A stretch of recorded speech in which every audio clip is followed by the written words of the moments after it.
All right, so we have our coleslaw, just some cabbage, some carrots, and some mayonnaise, and you can put some sugar.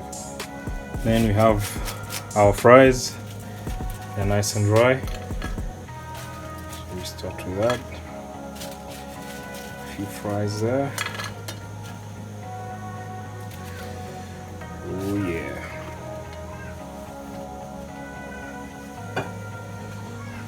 Some coleslaw.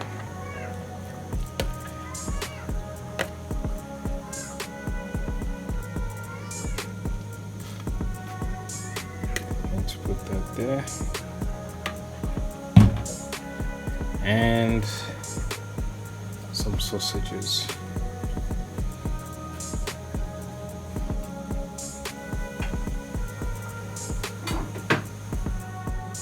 That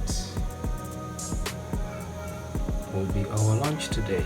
We have some sausages, homemade coleslaw, and some fries. There we go.